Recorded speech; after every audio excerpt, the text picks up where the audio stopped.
Welcome to All Things Health and Abundance podcast. This is the podcast where we discuss different health and abundance related issues and come with real tips and advice. Today we're going to talk about relationships. Most of us have a series of failed relationships behind us. Most of us start with the best intentions in mind, and then things happen and relationships start degrading until the point of breakup. And looks like some of us, me included, have been in this hamster wheel for a long time, that we start wondering if there is any other way at all. So today we will talk about how we can heal relationships before reaching the breaking point. Pål Buntz is a certified integral sexologist and the founder of the Wildman. He is an experienced course leader and coach and has guided hundreds of men to find their masculine power, presence, and pleasure in their sexual life. Pål has over 20 years of experience in personal development, awareness raising, and health promoting sexuality and tantra. He has extensive experience in giving massage to men and women to release tension and experience greater sexual pleasure. He is also an approved NLP practitioner, journey practitioner, and has extensive experience with mindfulness and meditation practices. Pål has also been several times in the Amazon, exploring shamanic practices and plant medicine. Hi, I'm really happy that you're here with us today. Yeah, happy to be here too. Great. Could you tell us a bit more about yourself and your work? Yeah, my name is Paul, and I think especially since my beginning of my 20s, I have been curious to find deeper layers of who I am and healing past trauma, past stress, and to really go deep in myself and on my own journey. So it started with doing NLP and deeper inner journeys, and then I explored mindfulness, self-inquiry, and deeper meditation and silence and satsang. But I felt like there was something missing in my life, and that was the bridge between my personal development, my inner journey with the sexuality. And I struggle in relationship. I struggle with being strong in relationships. So I felt then it was time to explore tantra. Yeah, for around 10, 11 years, I've been on the tantric path, gradually coming into the shamanic path to really coming back to the heart and my soul again. What I want to do is to support as many men and also women and couples to find their truth and find their empowerment, and that they both own their gut and pelvic floor and are open to the heart and spirit, and to live the life they really, really want to be, and also have healing and beautiful relationships. Do I understand it right that it's about connecting heart, spirit, and body in order to have this balanced relationship? Yeah. So you help people with that? Yeah, I think if we talk about my own path, I think I started to open up my spirituality, and I knew there was something more, but to really ground and to really, especially coming to the heart, but also coming further down into the gut and into the balls for the man, and to really own the power as well. And I think a lot on the spiritual path, they forgetting the gut and the primal instinct,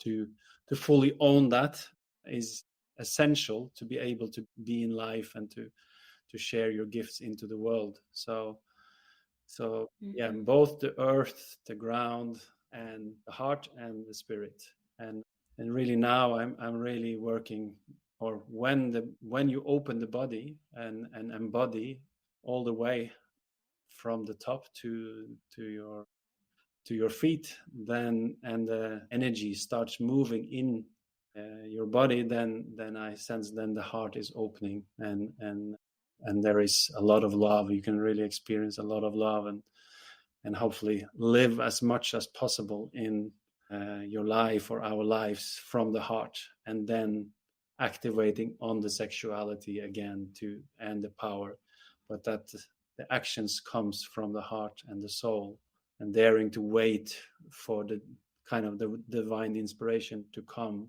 and then using uh, the rest of the body to do what you really want to do and bring this love into the whatever we are doing in all our relations. That's beautiful, especially for me coming from a yogic and Hinduistic tradition where anything connected to sexuality is actually kind of taboo. So this is really beautiful. This is really beautiful to listen to. And you said that you were working with your own relationships to start with, right?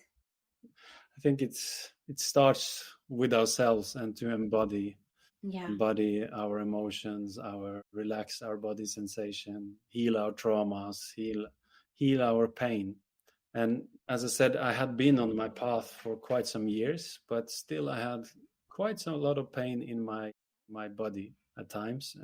But it was actually when I really started to conserve my sexual energy and not ejaculate, and really Mm-hmm. going on that journey to start circulating the sexual energy instead of ejaculating, then I could use that sexual energy and all that power to heal deeper wounds and deeper traumas and deeper pain. So suddenly I had so much more energy, I had so much more, I felt so much more joy, so much happiness, and just happiness for being alive.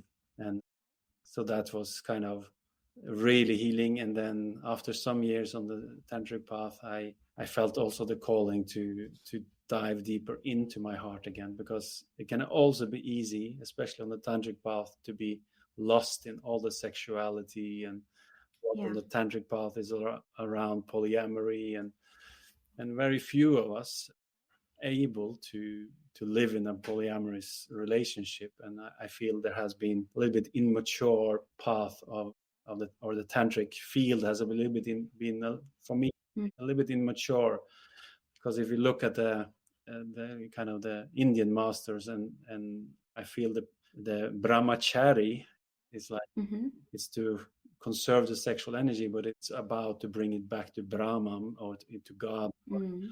or and connect to that. And at least from talking for myself, I felt I was a little bit lost also in the tantric field, and lost in the sexuality, and lost in the pleasure and all that freedom, which I was all given, and all that power.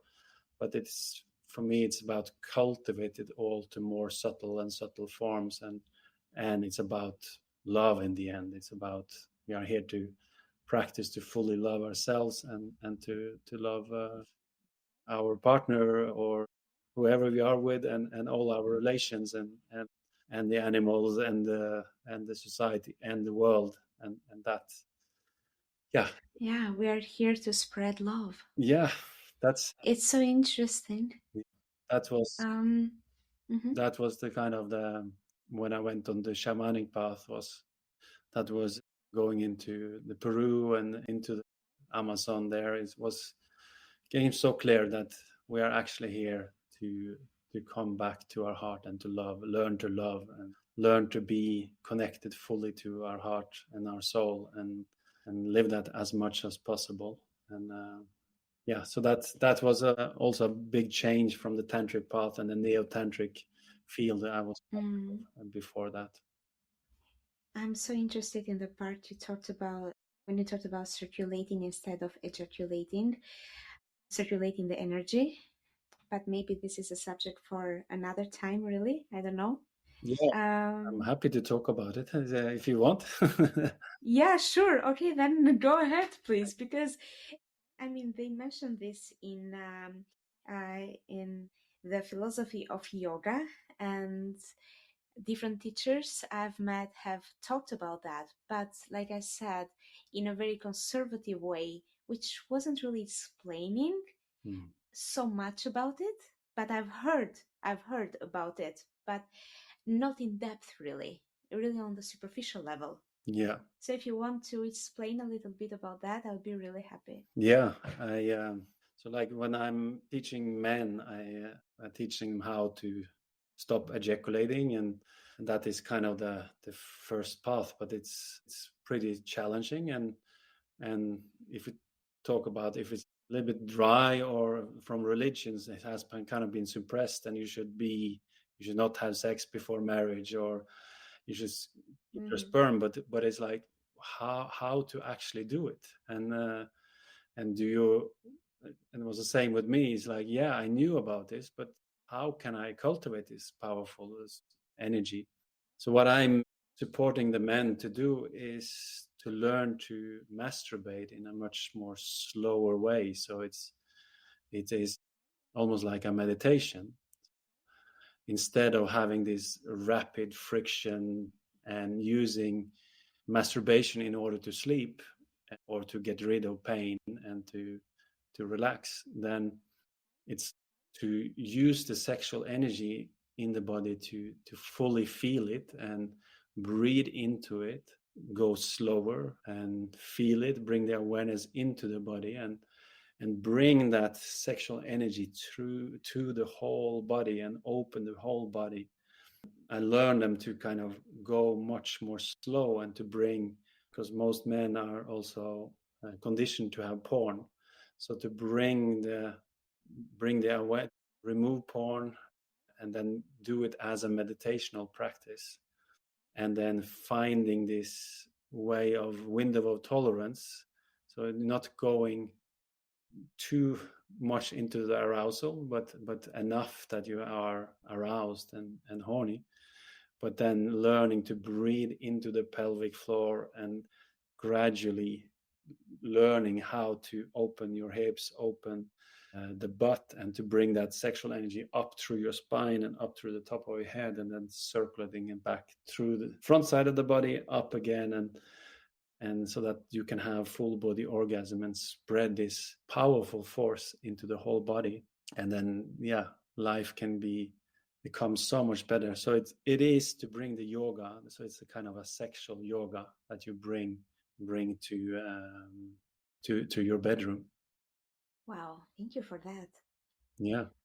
Is that valid also for women in a way? Yes. It's really powerful for women as well, and it lacks science on all of this. And I actually applied now for a doctorate degree to write about this, because I really hope you get it. Yeah. That would be amazing. Yeah. Yeah, so we need more science on it. But how I see it is like trauma is being created when there's too much stimulus, too much sensation for the nervous system to hold, and then we go into fight, flight, fawning, or freeze, and then we're going into the parasympathetic nervous system. And if you look at, so we know that this creates trauma, but I sense also when we are doing this with the sexual energy, we are peaking, we are being more and more aroused, and we're peaking that arousal. So we're going into fight or flight, and then to freeze. And the freeze is in one way the orgasm, and then we go down. So most women, and it's amazing for many women to find their clitoris and to have clitoris orgasm when they are masturbating. But there are deeper, as for men and for women, there are deeper orgasm where you can stay in the window of tolerance, where you're not peaking, but then you getting more into small waves or smaller waves, and then you can have the pleasure in your whole body, and not like 3, 5, 10-second peak orgasm, but it's like you can have as many as you want without losing the energy or without being desensitized on the clitoris or on the penis. Men, because we have the semen as well, and even more powerful, then we need more time. But I see women who practice to learn to not peak on their clitoris for some time and open up deeper levels in their vagina, then they can have so much more pleasure in the deeper in the vagina, and they can have G-spot orgasm, and they can have cervical orgasm and full body orgasms, and enjoy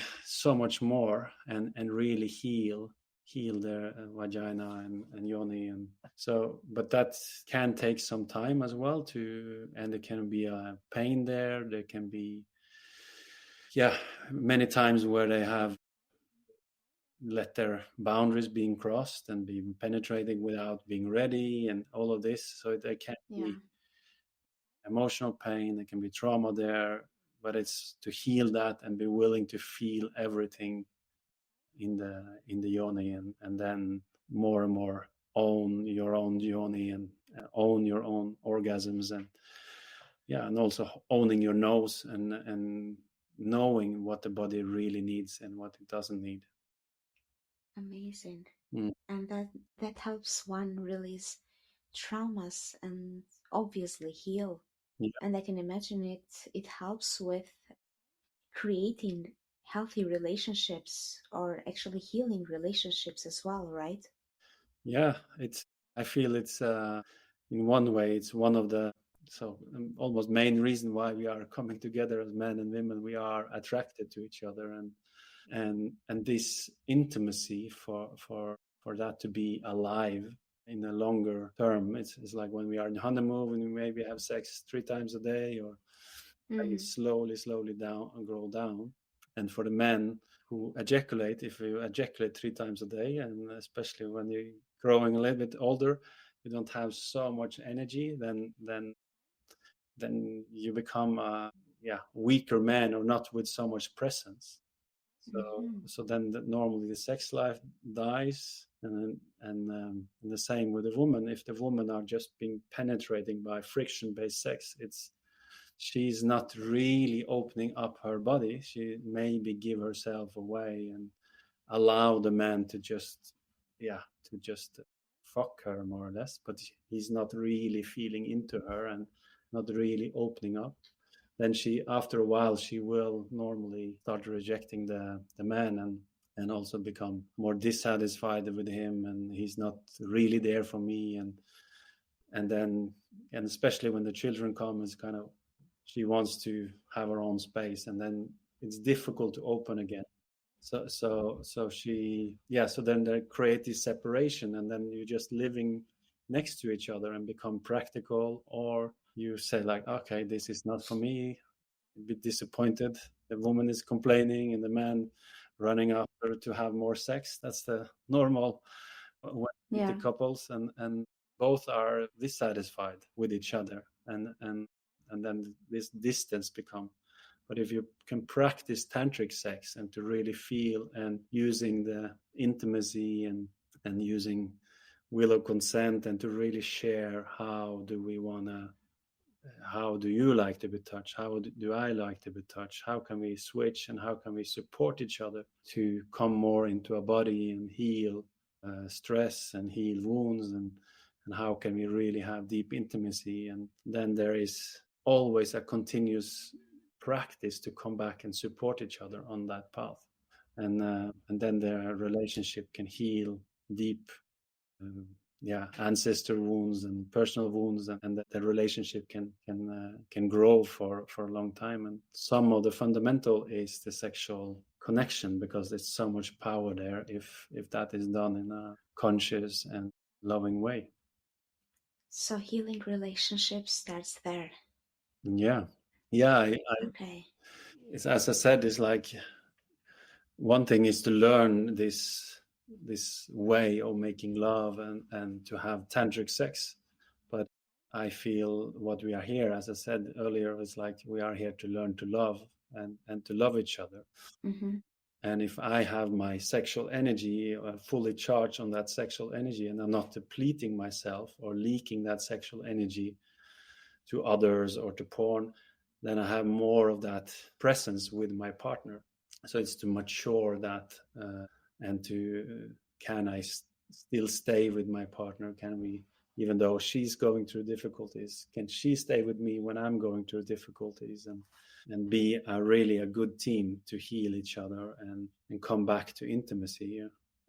And so to have that loving relationship, and to know also that I've created a relationship cycle model, to know that the relationship goes in cycles, and that we have the honeymoon period, we have when things are pleasurable, when things are happy, joy, when we have spring and summer, and everything is amazing, and that's what we all have learned from Disney, that's how a relationship is.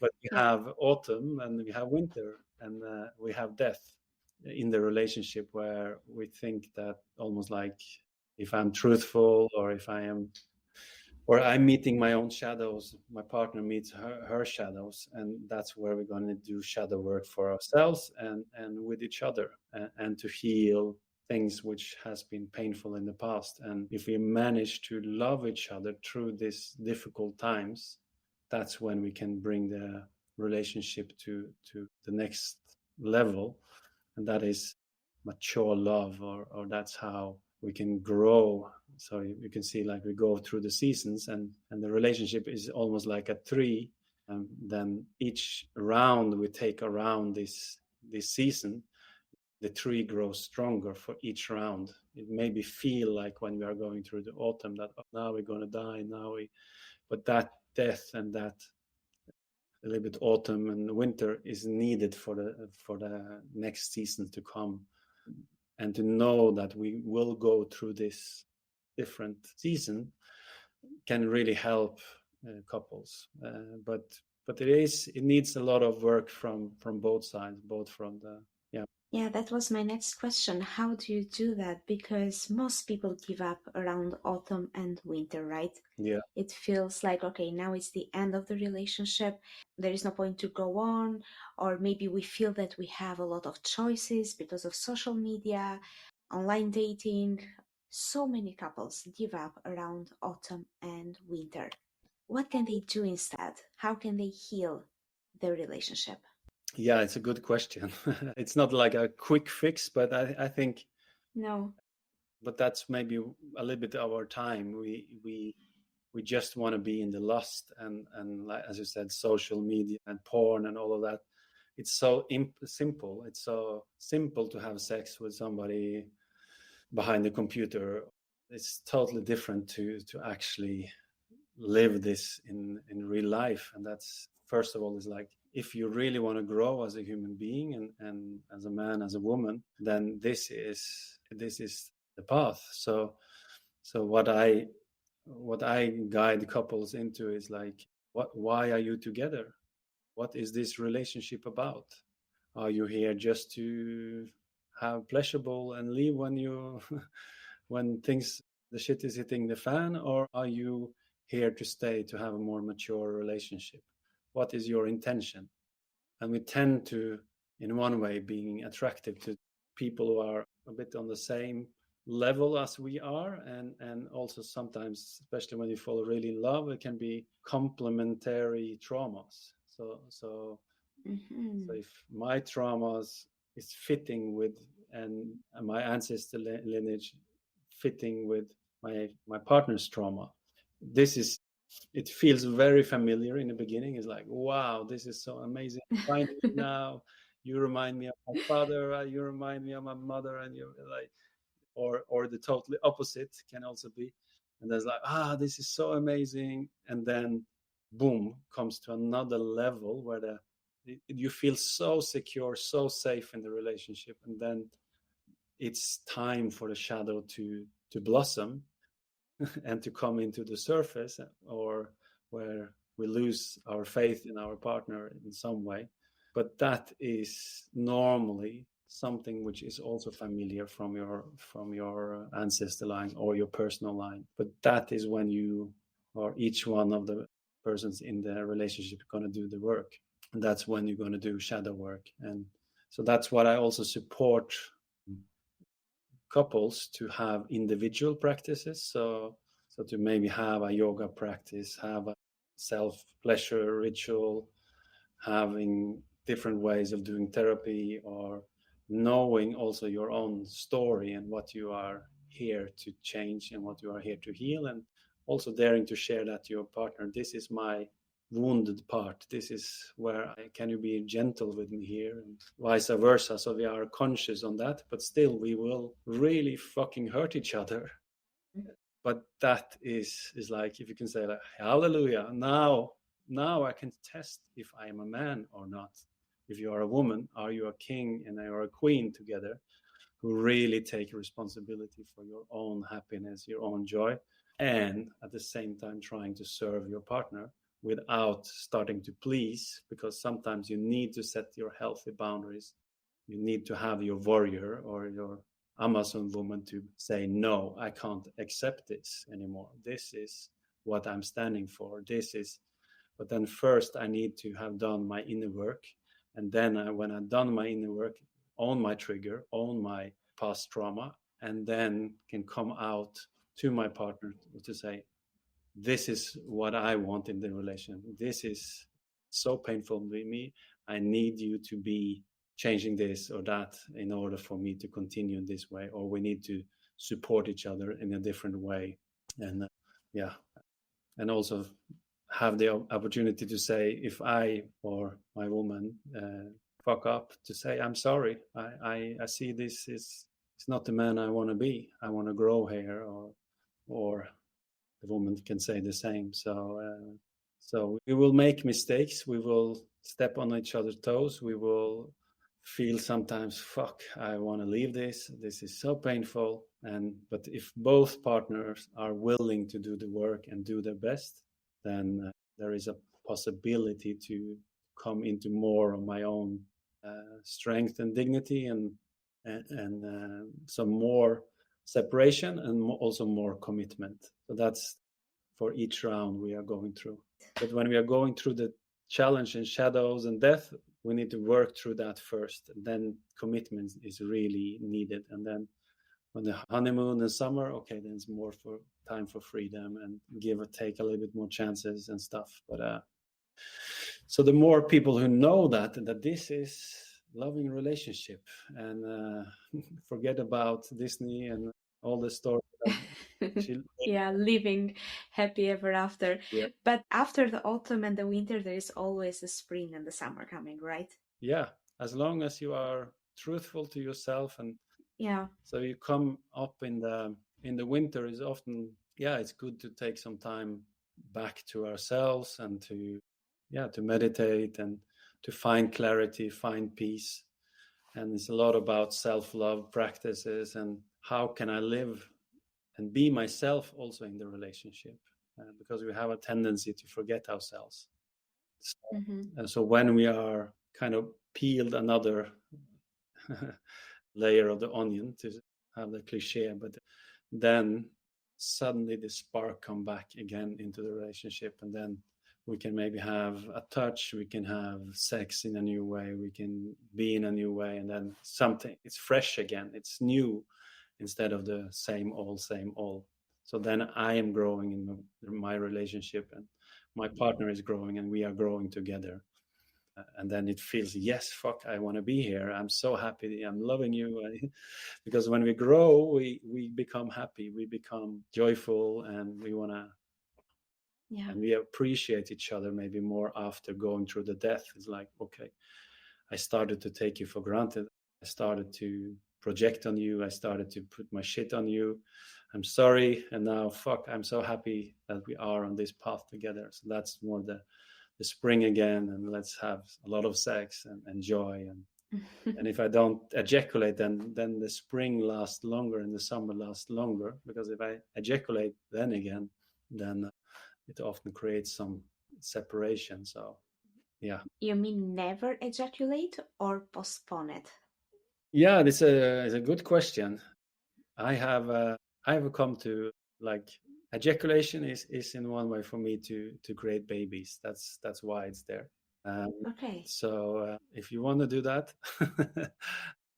if not, I would say as little as possible. It's of course different from different ages, and it's more difficult when you are young, because then you are full of power. But if you can choose when you want to ejaculate or not, then you do that. And the longest I've gone is like 4 years. So wow. So yeah, and I feel like, and the pleasure is the same? Yeah, to be honest, it felt More. it felt very weird. It was almost like Okay. my body has rewired from ejaculating. It's like, whoa, what is happening? Whoa!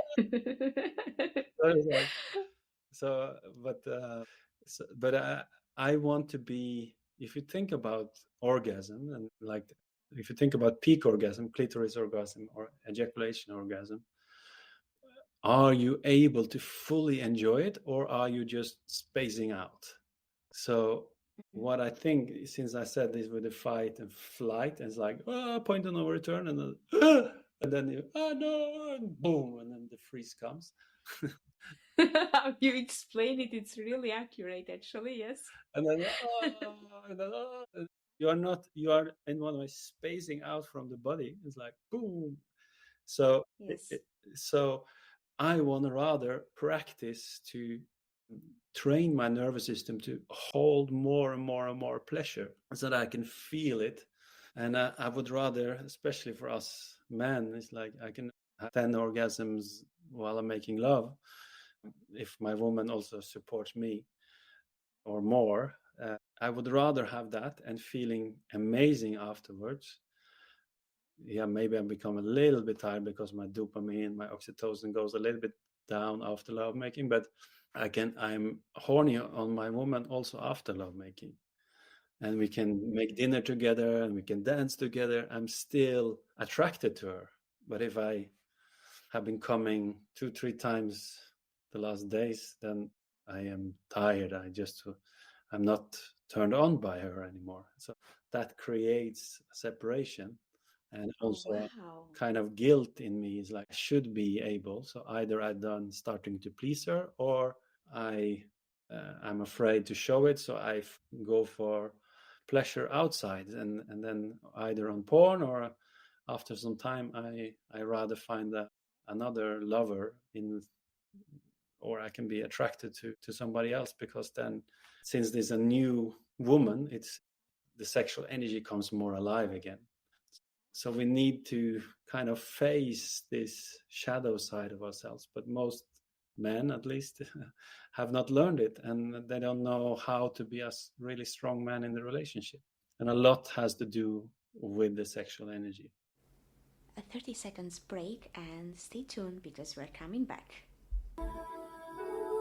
Are you stressed, anxious, or in need of a change in your life and well being? Start by booking a free 30 minutes strategy session with me. You can do that by going on my website, adakomani.no, and finding an appropriate time in my calendar. If you are unsure, you can start by sending an email and I'll get back to you. And remember, life is too short to waste it not feeling good.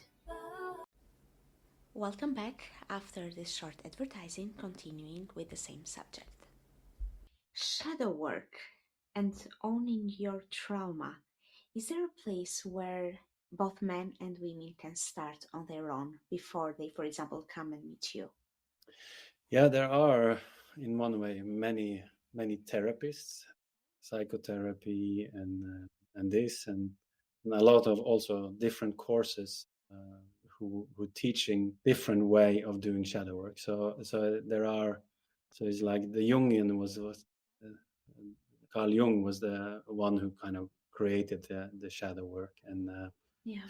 there are Jungian therapy and a lot in the neo tantric field, and in the different workshops they steal some of the concept, and also working with the archetypes, and so there are a lot of different therapies and courses who deal into the shadow works. And I have a book, Romancing the Shadow, I think, Mm-hmm. which bring also shadow work from Jungian and also into relationship. Now I forgot her name. Connie Sway is her name. That's one book who really kind of brought me into it, and also what I really want to support relationship is around attachment theories, is also really popular. So, and Attachment theories. yeah, so emotional focused therapy for couples. It's also the most used therapies for couples, and it takes, because it shadow works in one way to see how have you been conditioned from what is your tendency, both in the relationship, and do you have like an avoidance, or are you secure attached, are you anxious attached, or are you avoidant, or a combination of both, or both at the same time. So to just really see how this is playing out, and how this is playing out in you, and how it's playing out in a relationship, is, and how that affects the communication and all of that. And that with also trauma, and to understand trauma and to understand the nervous system, is how that effect, that the trauma comes when the sympathetic, or when you're going into hyper arousal states. That's when the trauma starts playing out.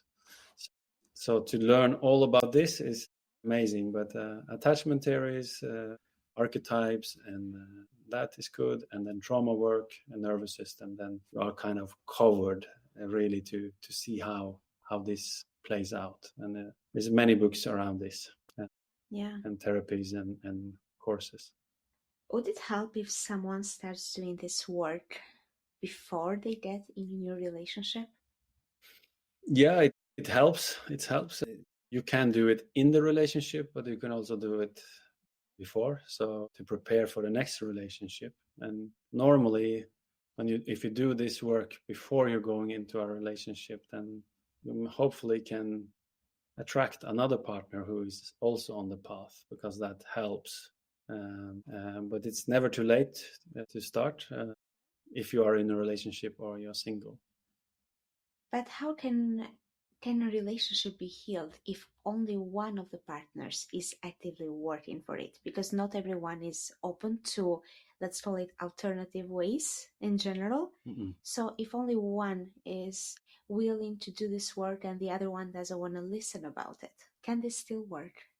Yeah, it can still work. So it's but it's very, very difficult. And the one who is doing the work will maybe after a while become a little bit tired. It's like, as I said, it depends what the relationship is about. Is it so some, or a lot of relationship is there to just take care of the kids, and then kind of, okay, we forget the intimacy, we become practical, we are just, so if that is the purpose of the relationship, it can work pretty okay. But if you really want to grow and see that the relationship becomes better and you're healing, if the one partner then is not interested, it's normally, and especially the more eager the other one is like, yeah, he or she can become tired of, like, you don't want to do the work, you're not ready for it. So then, but you should always be, before you do complaining and blaming your partner, be sure that you do your own shadow work first, because the easiest in a relationship is that, you don't want to do the work. So it can be a way of excusing to leave the relationship early, especially for men.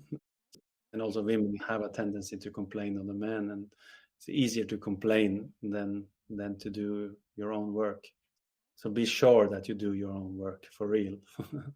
And then try to bring this, why it's so important to do the work, why it's necessary, and say that from a non-triggered place. But if the person is not really wanting to do something around the intimacy, if it's not really willing to go deeper, it's like, what is it about then? Does he or she really loves you, or why are they in the relationship if they're not really willing to do the work? But there are different ways of doing the work. But I have both side of it. I have men coming that's saying that the women sent them, and then now they have to do the work. If not, they have to. It's an obligation. Yeah.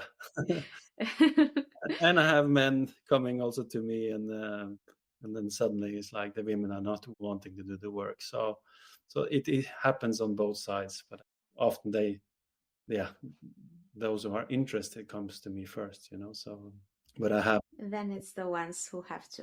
so it's both sexes have this challenge.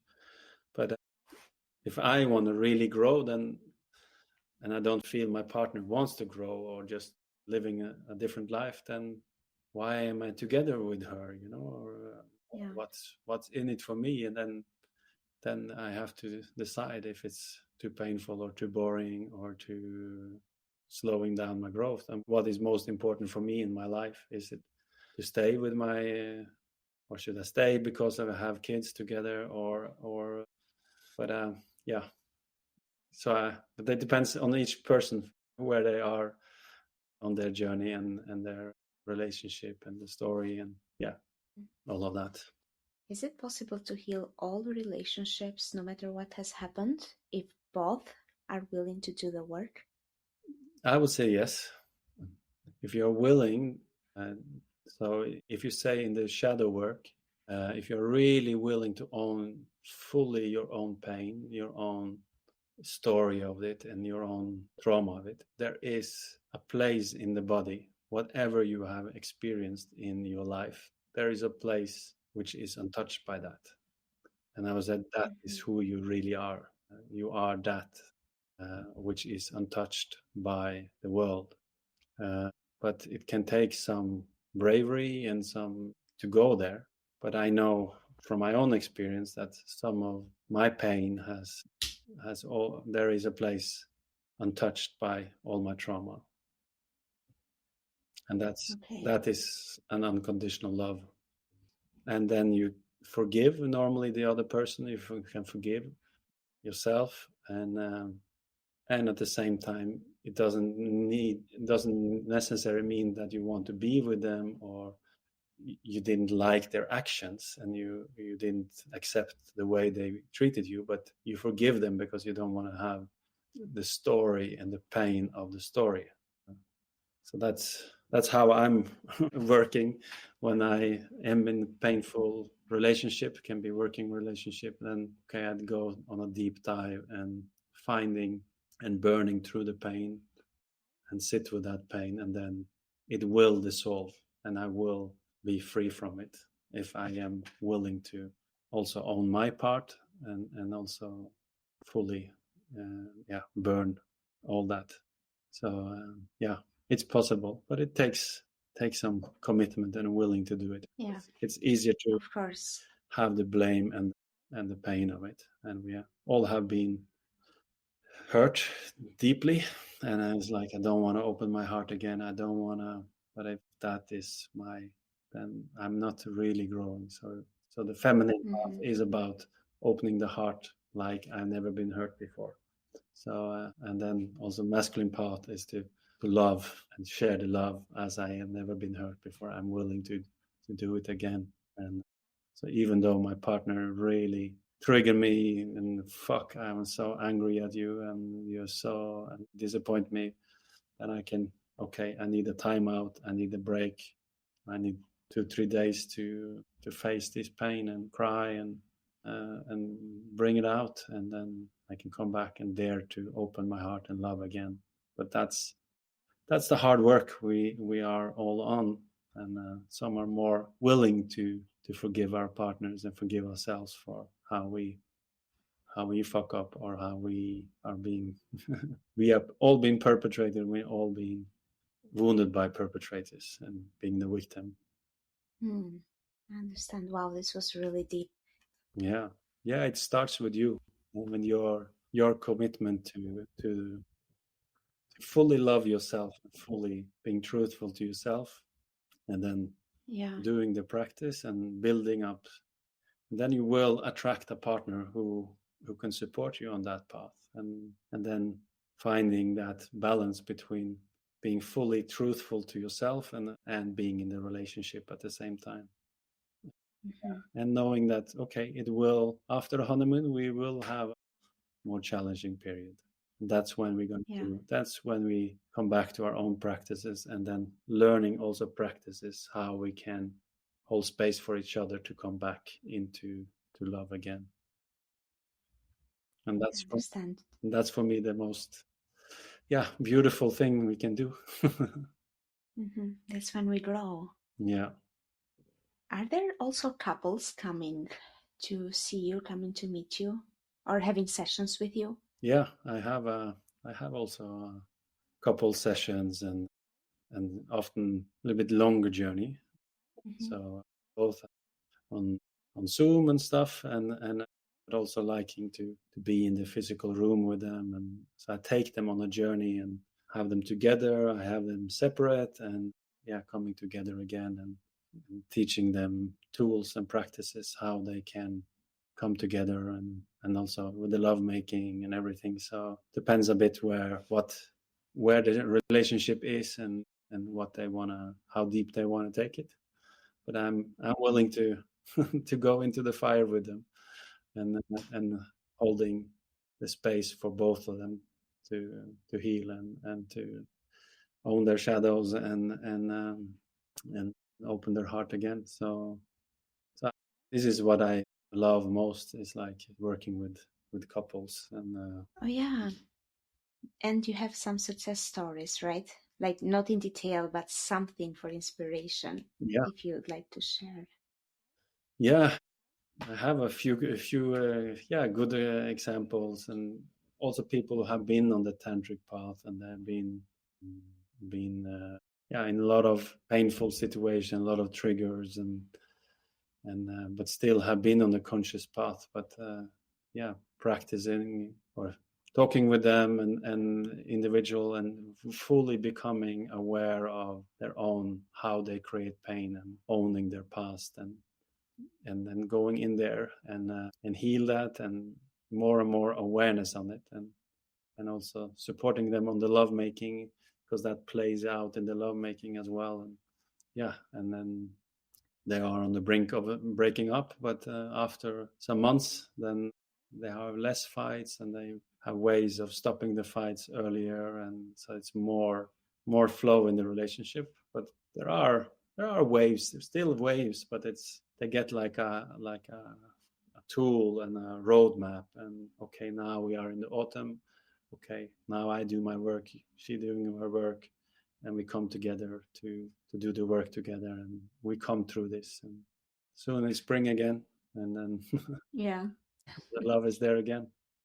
But it takes Amazing. it takes takes takes a lot of commitment. But what is the choice? What is the choice? It's we Well, it's putting in the work or breaking up, basically, right? Or no, actually, there's the choice of being together in a practical way. yeah yeah yeah.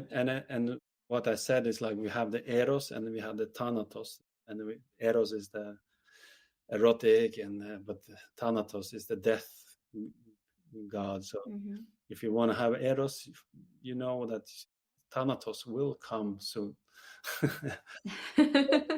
But if you never dare to go to the thanatos, then the relationship will die by itself.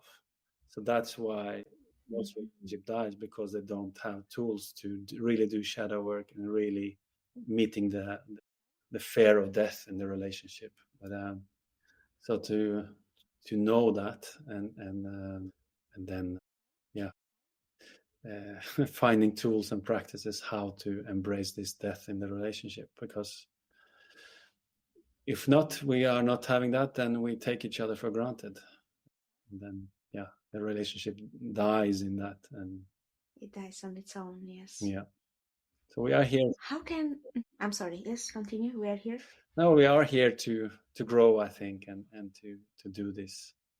No matter if you want or not, we will be forced to grow if we're going to stay. But some do it a little bit more consciously, and can grow a lot more and faster and have more good times. Hmm. Yeah, it feels like even if we break up, we'll find a partner that will bring up the same traumas in us. So there is not really breaking up, we just exchange one person for the other with the same traumas, and who will actually bring out the same issues in us again and again and again until we actually deal with it, until we do the shadow work. Yeah, that's No, I'm mentioning it because it's kind of the story of my life, so it's easy to see yeah, it. yeah. But it's like it's a good video game. We are in this incarnation in the planet. I've been blaming this partner, and I blame this other partner again, and another partner. okay, maybe there is something I have to learn here. But it's like humbling. It's humbling, but it's your Yeah. fucking fault. Yeah. So maybe you should look at the constant, which is you, instead of looking at what is always changing at the variable. Yeah. So, yeah, I understand. How can someone get in touch with you? How can someone contact you? Yes. Yeah, people can find me on wildmanprogram.com. That's the easiest way. Now it's mostly men there, but there are also some couples, and I'm also planning to have or having some shamanic retreats and stuff. But there is a form there on my webpage. You can contact me and can read about sessions and workshops, and yeah, and then you just send me a mail or at Paul@thewildmanprogram.com, and then I will reply pretty fast.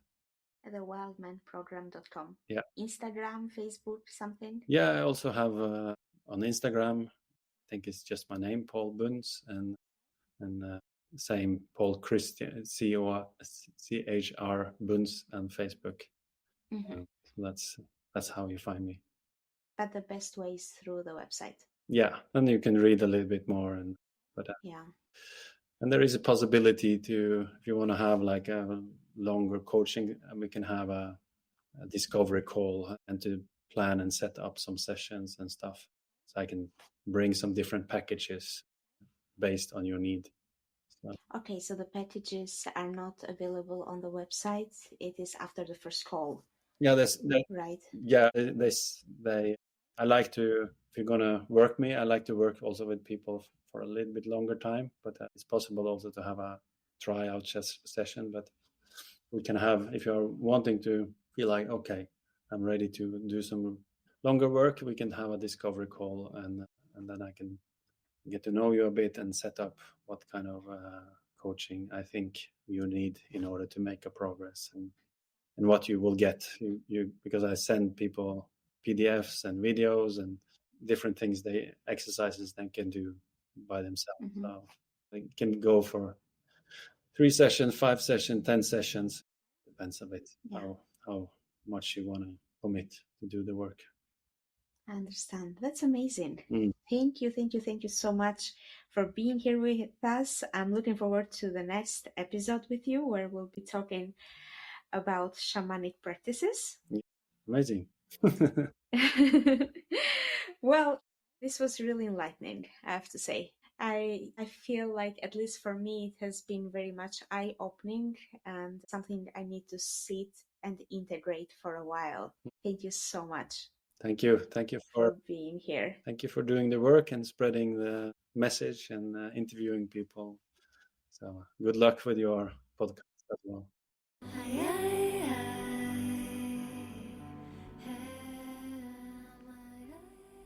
Now it's your turn. Let me know what health and abundance subjects you want me to cover in the future. Do that by commenting on the post on Instagram. Thank you for listening, and thank you so much to Paul for being here with us today.